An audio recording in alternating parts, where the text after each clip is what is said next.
Merhaba sevgili arkadaşlar, Bir Yumakla Gelenler YouTube kanalıma hoş geldiniz. Bugün sizlere bu bölümde görmüş olduğunuz halhal modelinin yapımını anlatmaya çalışacağım. Çok şık, çok kolay. Bakın gerçekten hemen böyle yarım saatte diyeyim, yani yarım saat bile sürmeyecek bir model. Oldukça kolay bir model. Yetişkin boy için çalıştım bunu. Bu daha kısa oldu. Böyle 10-15 yaşlarındaki çocuklar için daha uygundur arkadaşlar.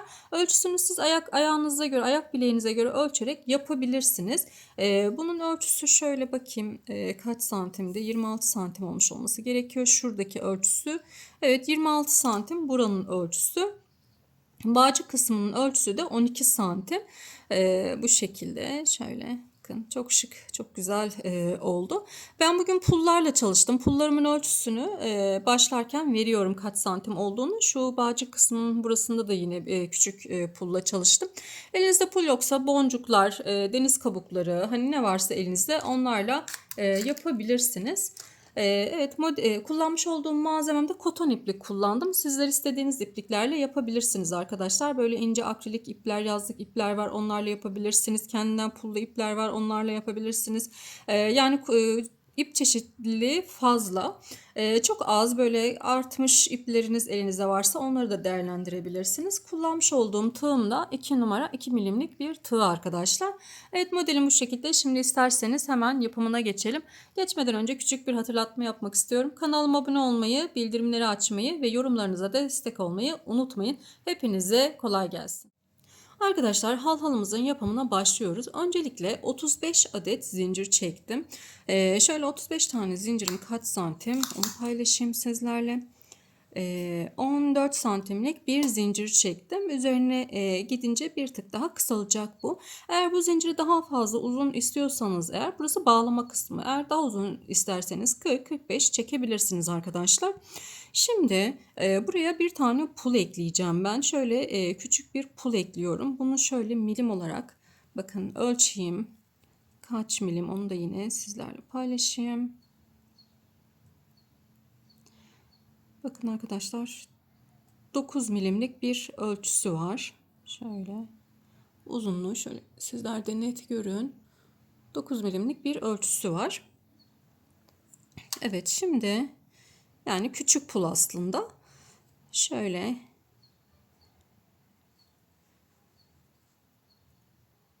buradan bu pulların buralarında arkadaşlar boşluklar var. Boşluklardan bakın bu şekilde ipimi alıyorum. Ve buraya bu şekilde sık iğne ile sabitledim. Şimdi bunu geriye gideceğiz bu zincirimizi. Sırayla bakın hiç ip dolamıyorum. Hemen sıradaki zincirime batıyorum ve içinden çıkarıyorum. Kaydırma yapıyoruz yani.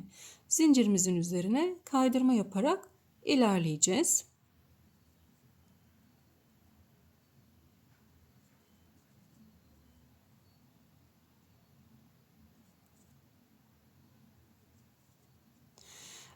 Ben pullarla çalışıyorum ama benim elimde hani pul olduğu için bununla çalışıyorum. Sizin elinizde ne varsa, boncuk olur, deniz kabukları olur. E, Yani hani elinizde ne mevcutsa arkadaşlar onunla yapabilirsiniz. İlla gidip hani pul almanıza gerek yok. Böyle aşağıya doğru kaydırarak iniyorum arkadaşlar. Şimdi zincirimizi buraya kadar kaydıra kaydıra gelelim. Evet, zincirimizin sonuna kadar bakın bu şekilde ilerledim. Şimdi 3 tane zincir çekiyorum. İpimi doluyorum.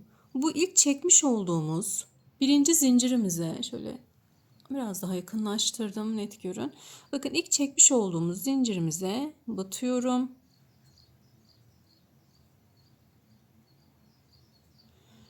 Ve zincirim dahil, zincirim haricinde 4 tane trabzan yapacağım. Burada. Şimdi bir zincirimle birlikte 5 tane olacak. 2 diyelim. 3 4 5. Evet, baştaki 3 tane zincirimle birlikte 5 tane trabzan yaptım. Şimdi 3 tane zincir çekiyorum. Ve büyük pulumu alıyorum. Bu büyük pulun da yine ölçüsünü şöyle sizlerle Sizlere vereyim arkadaşlar. Bakın neredeyse 2 santim kadar. Şöyle göstereyim. 1 milim daha 2 santim olacak arkadaşlar. Bunun da ölçüsü bu şekilde. Bu pulları tuhafiyelerde, ip satan yerlerde, inci boncuk satan yerlerde bulabilirsiniz. Evet, şimdi bakın yine bunun da burasında bir boşluk var. Alıyorum. Sık iğne ile aldım. Şimdi ipimi doluyorum. Bakın hiç zincir çekmedim. İpimi doluyorum. Döndürüyorum örgümü. Örgümü döndürdüm. Ve zincirimizin, burada çekmiş olduğumuz zincirimizin hemen dip noktasından trabzan yapıyorum. 4 tane trabzan yapacağım. 1 2, buradaki zincirimle 5 tane olmuş olacak arkadaşlar. 2 3 4. Bu ilk baştaki zincirimizde 5 tane oldu. Şimdi 3 zincir çekiyorum. İpimi doluyorum ve tekrar döndürüyorum örgümü. Zincirimin hemen dip noktasına, bakın şuraya, dip noktasına yine 4 tane trabzan yapıyorum. Zincirimle birlikte 5 tane olacak. İkili trabzanlar yapıyoruz. Evet, bakın zincirimle 5 tane oldu. Şimdi 3 zincir yine çekiyorum. Yine pulumu alıyorum. Bakın hiç ip almıyorum. Tığımın üzerine ip almıyorum. Bunun boşluğundan girdim. Tığımı da aldım. Ve tığımda 2 tane var. İpimi alıyorum ve içinden çıkarıyorum. İpimi doluyorum. Örgümü döndürüyorum. Ve yine bu çekmiş olduğumuz zincirimizin hemen dip kısmına yine 4 tane trabzan yapıyorum. Zincirimle birlikte 5 olacak.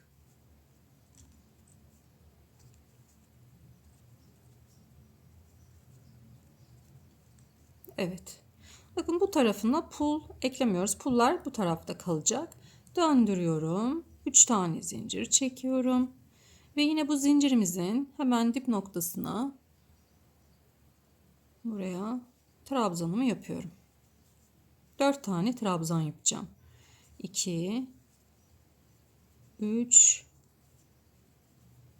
4 zincirimle birlikte 5 trabzanım oldu. 3 zincir çekiyorum yine. Pullarımı yanıma alayım.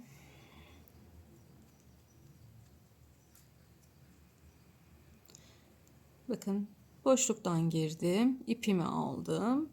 Ve bu şekilde çıkardım. Döndürüyorum. Hiç zincir çekmiyorum. İpimi doluyorum. Ve bu ilk başta çekmiş olduğumuz şu 3 zincirimizin dip kısmına yine 4 tane trabzan yapıyorum. Hep döne döne ilerliyoruz arkadaşlar.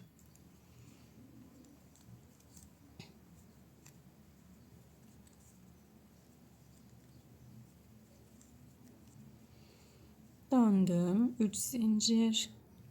Tekrar aynı yere 4 tane trabzan. Zincirlerle 5 trabzan oluyor. Evet. Kusura bakmayın arkadaşlar sesim için. Evet, 3 ve 4 trabzan. Şimdi yine 3 tane zincir çekiyorum. Pulumu alıyorum. İçinden aldım.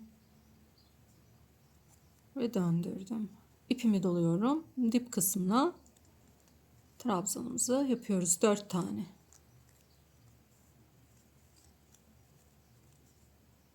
Evet, gördüğünüz gibi bu kadar kolay arkadaşlar.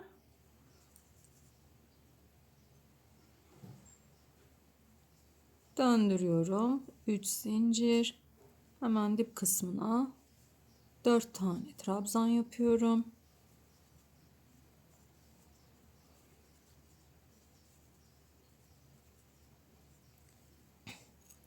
Pullarımı alacağım yine.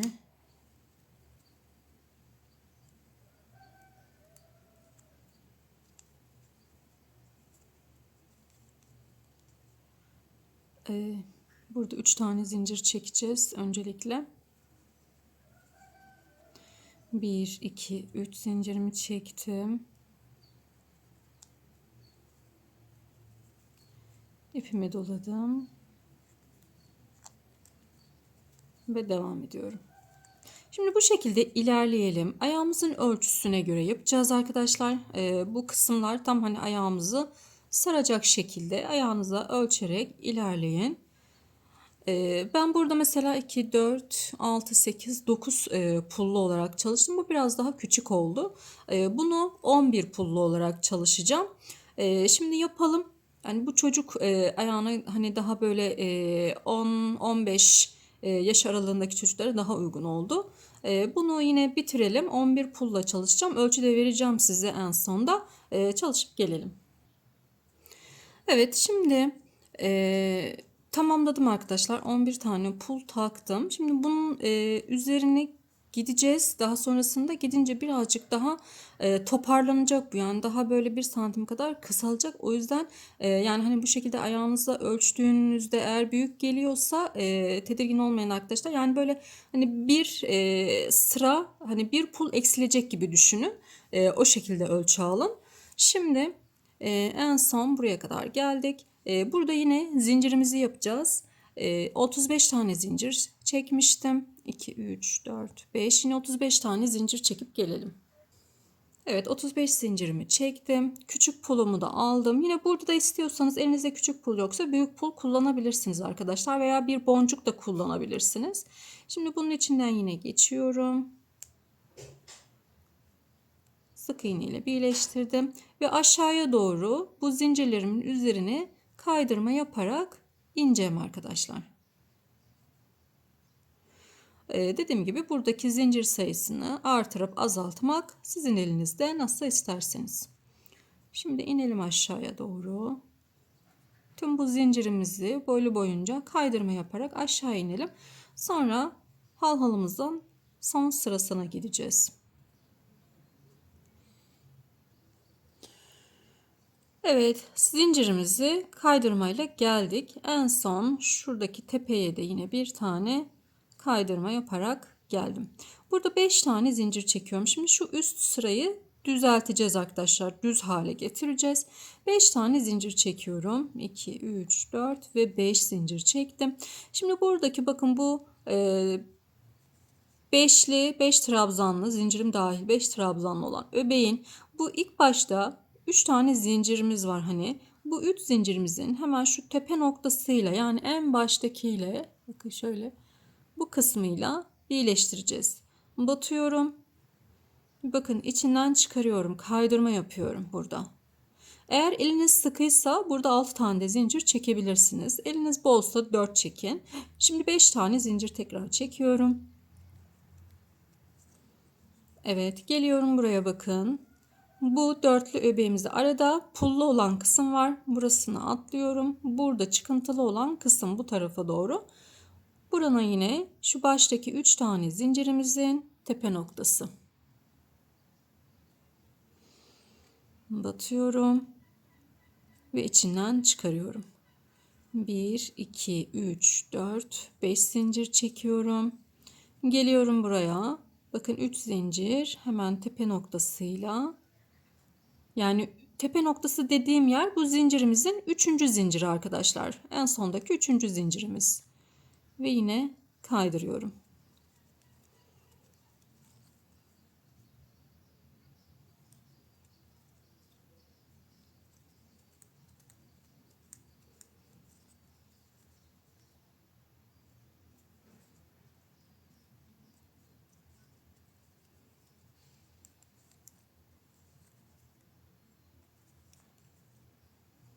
Evet, sıra sonuna kadar bu şekilde ilerleyelim.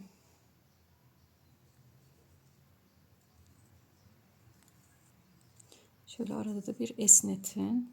Bunu en son ütüleyeceğiz arkadaşlar. Ama ütü yaparken dikkat edin. Pullarınıza buharı gelmesin. Çünkü pullarınızı o zaman eritir ütünün buharı. Ona dikkat edin.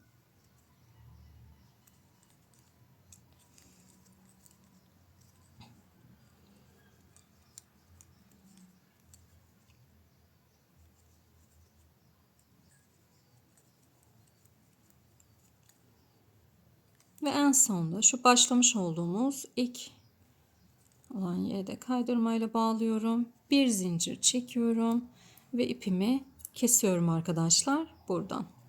Evet, şimdi bu iplerimizi gizleyelim. Şöyle arka tarafında örgümüzün arka yüzünde iplerimizi gizleyeceğiz. Gizledikten sonra bir ütü yapıp geliyorum arkadaşlar. Evet arkadaşlar, ben halhallarımı tamamladım. Gördüğünüz gibi çok şık, çok güzel bir model oldu ve bir o kadar da kolay bir model oldu. 2 boy olarak çalıştım. Yetişkin boy ve çocuk boy olarak çalıştım. Gayet güzel. Yani büyütüp kısaltabilirsiniz, işte uzatabilirsiniz. Nasıl arzu ederseniz. Burada bağcıktan daha uzun çalıştım. Burada daha kısa çalıştım. Yine bağcık çalışması da yine sizin elinizde olan bir şey. Hani uzunluğu. Benim modelim bu şekilde. İnşallah sizler de kolaylıkla yapabilmişsinizdir ve keyif alarak örmüşsünüzdür. İzlediğiniz için teşekkür ederim. Kanalıma abone olmayı, bildirimleri açmayı unutmayın. Hepinize sağlıklı günler dilerim.